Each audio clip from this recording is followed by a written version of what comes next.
ಸ್ನೇಹಿತರೆ, ಅನೇಕ ರಾಜಕೀಯ ಪಕ್ಷಗಳು ಅಧಿಕಾರಕ್ಕೆ ಬರೋದಕ್ಕೋಸ್ಕರ ಚುನಾವಣೆಗೂ ಮುಂಚೆಯೇ ರಾಜ್ಯದ ಮತದಾರರಿಗೆ ಅನೇಕ ಒಂದು ಗ್ಯಾರಂಟಿ ಯೋಜನೆಗಳನ್ನು ಘೋಷಣೆ ಮಾಡ್ತಕ್ಕಂಥದ್ದು ಇತ್ತೀಚಿನ ದಿನಗಳಲ್ಲಿ ಕಾಮನ್ ಆಗಿದೆ. ರಾಜ್ಯದಲ್ಲಿ ಕಾಂಗ್ರೆಸ್ ಸರ್ಕಾರ ಕೂಡ ಪ್ರಮುಖ 5 ಗ್ಯಾರಂಟಿಗಳನ್ನು ಘೋಷಣೆ ಮಾಡೋದ್ರ ಮೂಲಕ ರಾಜ್ಯದ ಮತದಾರರ ಮನಸ್ಸನ್ನು ಗೆಲ್ಲೋದ್ರ ಮೂಲಕ ಭರ್ಜರಿ 135 ಸ್ಥಾನಗಳೊಂದಿಗೆ ಅಧಿಕಾರಕ್ಕೆ ಬಂದಿತ್ತು. ಅದಾದ ನಂತರ ತಾನು ಕೊಟ್ಟಿದ್ದಂತಹ ಗ್ಯಾರಂಟಿಗಳನ್ನು ಜಾರಿ ತರೋದಕ್ಕೆ ಒದ್ದಾಟ ಮಾಡಿದಂತಹ ಕಾಂಗ್ರೆಸ್ ಸರ್ಕಾರ ಕುಂಟುತ್ತಾ ತೆವಳುತ್ತಾ ಕೊನೆಗೂ ಕೂಡ ಅನೇಕ ಬದಲಾವಣೆಗಳೊಂದಿಗೆ ರಾಜ್ಯದಲ್ಲಿ 5 ಗ್ಯಾರಂಟಿಗಳನ್ನು ಜಾರಿಗೆ ತಂದಿರತಕ್ಕಂಥದ್ದು ನಮಗೆಲ್ಲ ಗೊತ್ತೇ ಇದೆ. ಈ ರೀತಿ ಚುನಾವಣಾ ಪೂರ್ವದಲ್ಲಿ ಕೊಟ್ಟಂತಹ ಭರವಸೆಗಳನ್ನು ಈಡೇರಿಸುವುದರಲ್ಲಿ ಅನೇಕ ಸರ್ಕಾರಗಳು ವಿಫಲವಾಗ್ತಕ್ಕಂಥದ್ದು ನಾವೆಲ್ಲ ನೋಡಿದ್ದೀವಿ.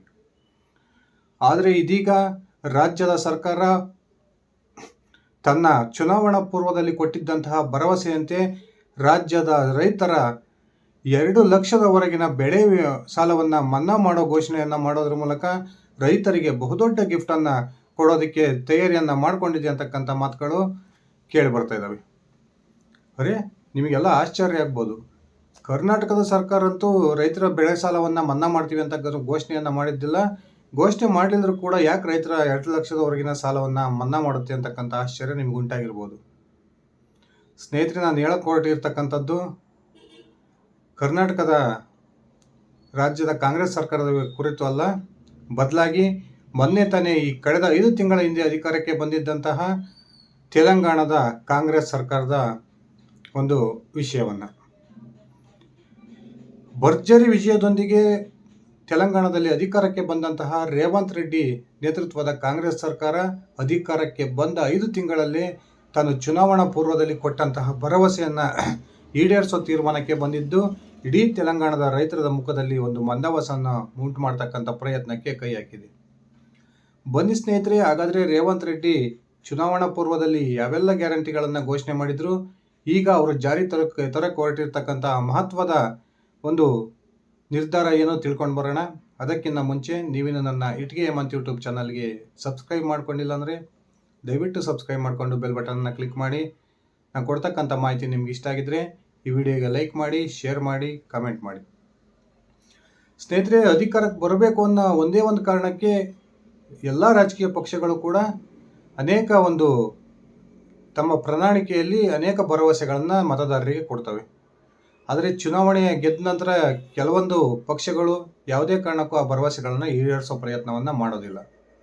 ಆದರೆ ಇದಕ್ಕೆ ವ್ಯತಿರಿಕ್ತವಾಗಿ ತೆಲಂಗಾಣದಲ್ಲಿ ಭರ್ಜರಿ ಜಯದೊಂದಿಗೆ ಅಧಿಕಾರಕ್ಕೆ ಬಂದಂತಹ ಯುವ ಮುಖ್ಯಮಂತ್ರಿ ರೇವಂತ್ ರೆಡ್ಡಿ ಅವರು ತಾನು ಚುನಾವಣಾ ಪೂರ್ವದಲ್ಲಿ ರಾಜ್ಯದ ಜನತೆಗೆ ಕೊಟ್ಟಿದ್ದಂತಹ ಭರವಸೆಯನ್ನು ಈಡೇರಿಸೋಕ್ಕೆ ಅತ್ಯಂತ ದೊಡ್ಡ ರಿಸ್ಕನ್ನು ತೆಗೆದುಕೊಳ್ಳೋಕ್ಕೂ ಕೂಡ ತಯಾರಿಯಲ್ಲಿ ತೊಡಕೊಂಡಿದ್ದಾರೆ.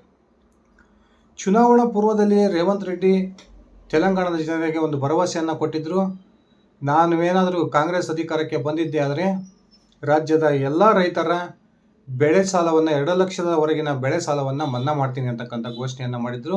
ಅದಷ್ಟೇ ಅಲ್ಲದೆ ಪ್ರತಿ ವರ್ಷ ರೈತ ಭರೋಸಾ ಅಂತಕ್ಕಂಥ ಯೋಜನೆಯನ್ನು ಜಾರಿಗೆ ತರ್ತೀವಿ. ಆ ಮೂಲಕ ಪ್ರತಿ ಎಕರೆಗೆ ಪ್ರತಿ ವರ್ಷಕ್ಕೆ ರೈತರಿಗೆ 15,000 ಹಣವನ್ನು ನಿಮ್ಮ ಅಕೌಂಟ್ಗಳಿಗೆ ಜಮೆ ಮಾಡ್ತೀವಿ ಅಂತಕ್ಕಂಥ ಒಂದು ಬಹುದೊಡ್ಡ ಭರವಸೆಯನ್ನು ಕೊಟ್ಟಿದ್ದರು. ರೇವಂತ್ ರೆಡ್ಡಿಯ ಲೆಕ್ಕಾಚಾರದ ಪ್ರಕಾರನೇ ತೆಲಂಗಾಣದಲ್ಲಿ ಕಾಂಗ್ರೆಸ್ ಭರ್ಜರಿ ಜಯದೊಂದಿಗೆ ಅಧಿಕಾರಕ್ಕೆ ಬಂತು. ರೇವಂತ್ ರೆಡ್ಡಿ ಸ್ವತಃ ಮುಖ್ಯಮಂತ್ರಿಯಾಗಿ ಅಧಿಕಾರವನ್ನು ಸ್ವೀಕರಿಸಿದರು. ಸರ್ಕಾರ ಅಧಿಕಾರಕ್ಕೆ ಬಂದು 5 ತಿಂಗಳುಗಳು ಈಗಾಗಲೇ ಕಳೆದಿದ್ದಾವೆ. ಇಂತಹ ಸಂದರ್ಭದಲ್ಲಿಯೇ ತನ್ನ ಸಚಿವ ಸಂಪುಟದ ಸಭೆಯಲ್ಲಿ ಮಹತ್ವದ ನಿರ್ಧಾರವನ್ನು ರೇವಂತ್ ರೆಡ್ಡಿ ತೆಗೆದುಕೊಳ್ಳೋದ್ರ ಮೂಲಕ ತೆಲಂಗಾಣದ ರೈತರಿಗೆ ಬಹುದೊಡ್ಡ ಸಿಹಿ ಸುದ್ದಿಯನ್ನು ಕೊಟ್ಟಿದ್ದಾರೆ ಅಂತಕ್ಕಂಥ ಸ್ಪಷ್ಟ ಮಾಹಿತಿಗಳು ಬರ್ತಾ ಇದ್ದಾವೆ. ತೆಲಂಗಾಣದಲ್ಲಿರ್ತಕ್ಕಂಥ ಪ್ರತಿಯೊಬ್ಬ ರೈತನಿಗೆ ಅನ್ಕಂಡೀಷನಲ್ ಆಗಿ 2 ಲಕ್ಷದವರೆಗಿನ ಬೆಳೆ ಸಾಲವನ್ನು ಮನ್ನಾ ಮಾಡೋ ತೀರ್ಮಾನಕ್ಕೆ ರೇವಂತ್ ರೆಡ್ಡಿ ಬಂದಿದ್ದು ಇಡೀ ತೆಲಂಗಾಣದ ರೈತರಿಗೆ ಬಹುದೊಡ್ಡ ಒಂದು ಅನುಕೂಲವನ್ನು ಮಾಡಿಕೊಡೋ ಪ್ರಯತ್ನಕ್ಕೆ ಕೈ ಹಾಕಿದ್ದಾರೆ. ಇದಕ್ಕೋಸ್ಕರ 31,000 ಕೋಟಿಗಳಷ್ಟು ಹಣವನ್ನು ಮೀಸಲಿರ್ತಕ್ಕಂಥ ಒಂದು ನಿರ್ಧಾರಕ್ಕೆ ರೇವಂತ್ ರೆಡ್ಡಿ ಬಂದಿದ್ದು ಈ ಒಂದು 31,000 ಕೋಟಿ ಹಣವನ್ನು ಒಂದು ಒಟ್ಟುಗೂಡಿಸೋದಕ್ಕೆ ಪ್ರತ್ಯೇಕವಾದ ಒಂದು ನಿಗಮವನ್ನು ಸ್ಥಾಪನೆ ಮಾಡ್ತೀನಿ ಅಂತಕ್ಕಂಥ ಘೋಷಣೆಯನ್ನು ಕೂಡ ಮಾಡಿದ್ದಾರೆ. ಆದರೆ ಈ ಬೆಳೆ ಸಾಲದ ಮನ್ನಾಕ್ಕೆ ಒಂದು ಕಂಡೀಷನನ್ನು ಹಾಕಿದ್ದಾರೆ. ಅದು ಕೇವಲ ಒಂದೇ ಒಂದು ಕಂಡೀಷನ್. ಅದೇನೆಂದರೆ ಯಾರೆಲ್ಲ ರೈತರು ಡಿಸೆಂಬರ್ 12, 2018ರಿಂದ ಡಿಸೆಂಬರ್ 9, 2023ರವರೆಗೆ ಬೆಳೆ ಸಾಲವನ್ನು ತೆಗೆದುಕೊಂಡಿದ್ದಾರೋ ಆ ಎಲ್ಲ ರೈತರ 2 ಲಕ್ಷದವರೆಗಿನ ಬೆಳೆ ಸಾಲವನ್ನು ಮನ್ನಾ ಮಾಡ್ತೀನಿ ಅಂತಕ್ಕಂಥ ಒಂದು ಘೋಷಣೆಯನ್ನು ಮಾಡೋದ್ರ ಮೂಲಕ ಬಹುತೇಕ ಅನ್ಕಂಡೀಷನಲ್ ಆಗಿ ಈ ಒಂದು ಯೋಜನೆಯನ್ನು ಜಾರಿ ತರತಕ್ಕಂಥ ಪ್ರಯತ್ನಕ್ಕೆ ಕೈ ಹಾಕಿದ್ದಾರೆ ಅಂತಕ್ಕಂಥ ಒಂದು ಸ್ಪಷ್ಟ ಮಾಹಿತಿಗಳು ಸಿಗೋದ್ರ ಮೂಲಕ ರೇವಂತ್ ರೆಡ್ಡಿ ಚುನಾವಣಾ ಪೂರ್ವದಲ್ಲಿ ರಾಜ್ಯದ ಜನರಿಗೆ ಕೊಟ್ಟಂತಹ ಭರವಸೆಯನ್ನು ಈಡೇರಿಸೋದ್ರಲ್ಲಿ ಒಂದು ಹೆಜ್ಜೆಯನ್ನು ಮುಂದಿಟ್ಟಿದ್ದಾರೆ ಅಂತಕ್ಕಂಥ ಮಾತುಗಳು ಕೂಡ ಕೇಳಿಬರ್ತದೆ.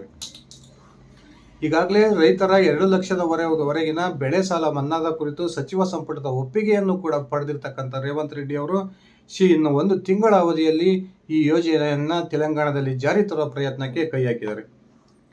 ಈ ಒಂದು ಯೋಜನೆಗೆ ಬೇಕಾಗ್ತಕ್ಕಂಥ ಹಣವನ್ನು ಒಂದು ಕ್ರೋಢೀಕರಣ ಮಾಡೋದಕ್ಕೆ ಪ್ರತ್ಯೇಕವಾದ ಒಂದು ನಿಗಮವನ್ನು ಕೂಡ ಸ್ಥಾಪನೆ ಮಾಡೋ ಒಂದು ನಿಟ್ಟಿನಲ್ಲಿ ಈಗಾಗಲೇ ಕೆಲಸವನ್ನು ಆರಂಭಿಸಿದ್ದಾರೆ ಅಂತಕ್ಕಂಥ ಮಾತುಗಳು ಕೂಡ ಕೇಳಿ ಬರ್ತದೆ.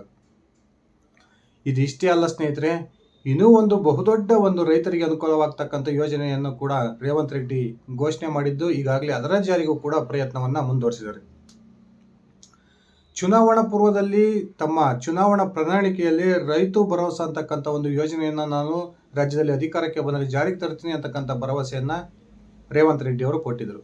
ಈ ರೈತ ಭರವಸೆ ಯೋಜನೆಯ ಪ್ರಕಾರ ಪ್ರತಿಯೊಬ್ಬ ರೈತರ ಖಾತೆಗೆ ಪ್ರತಿ ವರ್ಷಕ್ಕೆ 1 ಎಕರೆಗೆ 15,000 ಹಣವನ್ನು ನಿಮ್ಮ ಖಾತೆಗಳಿಗೆ ಜಮಾ ಮಾಡ್ತೀನಿ ಅಂತಕ್ಕಂಥ ಭರವಸೆಯನ್ನು ರೇವಂತ್ ರೆಡ್ಡಿ ಅವರು ಕೊಟ್ಟಿದ್ದರು. ಇದೀಗ ಆ ಒಂದು ಭರವಸೆಯನ್ನು ಈಡೇರಿಸೋಕ್ಕೂ ಕೂಡ ರೇವಂತ್ ರೆಡ್ಡಿ ಮುಂದಾಗಿದ್ದಾರೆ ಅಂತಕ್ಕಂಥ ಒಂದು ಸ್ಪಷ್ಟ ಮಾಹಿತಿಗಳು ಕೂಡ ಬರ್ತಾ ಇದ್ದಾವೆ. ಈ ರೀತಿ ರೈತರ ಮೇಲೆ ಅತ್ಯಂತ ವಿಶೇಷ ಕಾಳಜಿಯನ್ನು ಹೊಂದಿರತಕ್ಕಂಥ ತೆಲಂಗಾಣದ ಯುವ ಮುಖ್ಯಮಂತ್ರಿ ರೇವಂತ್ ರೆಡ್ಡಿ ಅವರು ತಾನು ಚುನಾವಣಾ ಪೂರ್ವದಲ್ಲಿ ತಮ್ಮ ಪಕ್ಷ ಕೊಟ್ಟಿದ್ದಂತಹ ಭರವಸೆಗಳನ್ನು ಅತ್ಯಂತ ಸೂಕ್ತವಾಗಿ ಜಾರಿ ತರೋ ತೀರ್ಮಾನಕ್ಕೆ ಬಂದಿದ್ದು ಇಡೀ ತೆಲಂಗಾಣದ ರೈತರ ಮುಖದಲ್ಲಿ ಮಂದಹಾಸವನ್ನು ತಂದಿದ್ದಾರೆ ಅಂತಕ್ಕಂಥ ಒಂದು ಸ್ಪಷ್ಟ ಮಾಹಿತಿಗಳು ಕೂಡ ಬರ್ತಾ ಇದ್ದಾವೆ. ಈಗಾಗಲೇ ರೇವಂತ್ ರೆಡ್ಡಿ ಅಧಿಕಾರಕ್ಕೆ ಬಂದು 5 ತಿಂಗಳು ಕಳೆದಿದ್ದು ರೇವಂತ್ ರೆಡ್ಡಿ ತೆಲಂಗಾಣದ ಸಂಪೂರ್ಣ ಒಂದು ಅಭಿವೃದ್ಧಿಗೆ ತಮ್ಮ ಗಮನವನ್ನು ಕೇಂದ್ರೀಕರಿಸ್ತಾ ಇದ್ದಾರೆ ಅಂತಕ್ಕಂಥದ್ದು ಈಗೆಲ್ಲ ಗೊತ್ತಾಗಿದೆ.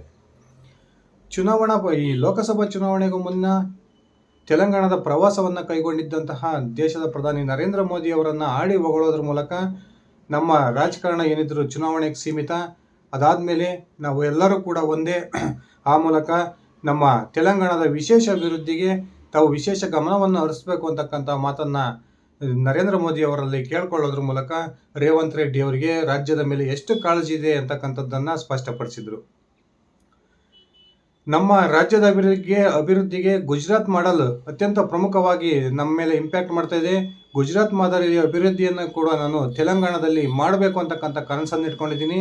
ಇದಕ್ಕೆ ನಿಮ್ಮ ಸಹಕಾರ ಅತ್ಯಂತ ಅಗತ್ಯವಾಗಿ ಬೇಕಾಗಿದೆ ಅಂತಕ್ಕಂಥ ಒಂದು ಮನವಿಯನ್ನು ನರೇಂದ್ರ ಮೋದಿ ಅವರಿಗೆ ಮಾಡೋದ್ರ ಮೂಲಕ ಕಾಂಗ್ರೆಸ್ ನಾಯಕರ ಕೆಂಗಣ್ಣಿಗೂ ಕೂಡ ರೇವಂತ್ ರೆಡ್ಡಿ ಬಲಿಯಾಗಿದ್ದರು ಅಂದರೆ ತಪ್ಪಾಗೋದಿಲ್ಲ.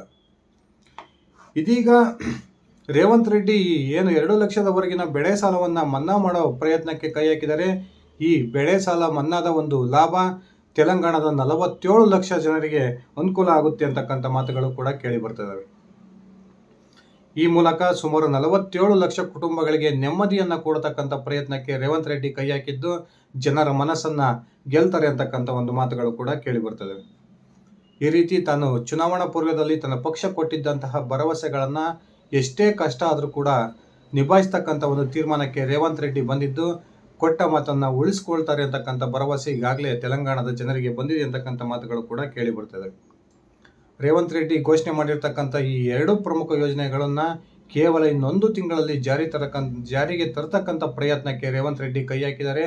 ಆ ಮೂಲಕ ಜನರ ವಿಶ್ವಾಸವನ್ನು ಗಳಿಸಿ ತಾನೊಬ್ಬ ಉತ್ತಮ ಮುಖ್ಯಮಂತ್ರಿ ಅಂತಕ್ಕಂಥ ಒಂದು ಹೆಸರನ್ನು ಪಡ್ಕೊಳ್ಬೇಕು ಅಂತಕ್ಕಂಥ ಒಂದು ತೀರ್ಮಾನಕ್ಕೆ ರೇವಂತ್ ರೆಡ್ಡಿ ಬಂದಿದ್ದಾರೆ ಅಂತಕ್ಕಂಥ ಮಾತುಗಳು ಕೇಳಿ ಬರ್ತದೆ. ಸ್ನೇಹಿತರೆ, ಕರ್ನಾಟಕದ ಕಾಂಗ್ರೆಸ್ ಸರ್ಕಾರ 5 ಗ್ಯಾರಂಟಿಗಳನ್ನು ಜಾರಿ ತರೋದಕ್ಕೆ ಏನೆಲ್ಲ ಒದ್ದಾಟವನ್ನು ಮಾಡ್ತಾ ಇದೆ. ಆದರೆ ನಮ್ಮ ಪಕ್ಕದ ರಾಜ್ಯವಾಗಿರ್ತಕ್ಕಂಥ ತೆಲಂಗಾಣದಲ್ಲಿ ಸುಮಾರು 31,000 ಕೋಟಿಗಳಷ್ಟು ಹೊರೆ ರಾಜ್ಯ ಸರ್ಕಾರದ ಮೇಲೆ ಬಿದ್ದರೂ ಕೂಡ ತಾನು ಕೊಟ್ಟಿರ್ತಕ್ಕಂಥ ಮಾತನ್ನು ಉಳಿಸ್ಕೊಳ್ಬೇಕು ಅನ್ನೋ ಒಂದೇ ಒಂದು ಕಾರಣಕ್ಕೆ ಈ ಬಹುದೊಡ್ಡ ರಿಸ್ಕನ್ನು ತೆಗೆದುಕೊಂಡಿರ್ತಕ್ಕಂಥ ರೇವಂತ್ ರೆಡ್ಡಿ ಅವರ ಕುರಿತು ನಿಮ್ಮ ವೈಯಕ್ತಿಕ ಅಭಿಪ್ರಾಯ ಏನಿದೆ ದಯವಿಟ್ಟು ಕಮೆಂಟ್ ಮಾಡಿ. ಇದಿಷ್ಟಾಗಿತ್ತು ಸ್ನೇಹಿತರೆ ನನ್ನ ಇವತ್ತಿನ ಈ ವಿಡಿಯೋ. ನಾನು ಕೊಟ್ಟಿರ್ತಕ್ಕಂಥ ಮಾಹಿತಿ ನಿಮ್ಗೆ ಇಷ್ಟ ಆಗಿದ್ದರೆ ಈ ವಿಡಿಯೋಗೆ ಲೈಕ್ ಮಾಡಿ, ಶೇರ್ ಮಾಡಿ, ಕಮೆಂಟ್ ಮಾಡಿ. ನೀವಿನ್ನು ನನ್ನ ಇಟ್ಗೆ ಮತ್ತು ಯೂಟ್ಯೂಬ್ ಚಾನಲ್ಗೆ ಸಬ್ಸ್ಕ್ರೈಬ್ ಮಾಡ್ಕೊಂಡಿಲ್ಲ ಅಂದರೆ ದಯವಿಟ್ಟು ಸಬ್ಸ್ಕ್ರೈಬ್ ಮಾಡಿಕೊಂಡು ಬೆಲ್ ಬಟನನ್ನು ಕ್ಲಿಕ್ ಮಾಡಿ. ಧನ್ಯವಾದಗಳು ಸ್ನೇಹಿತರೆ, ಶುಭ ದಿನ.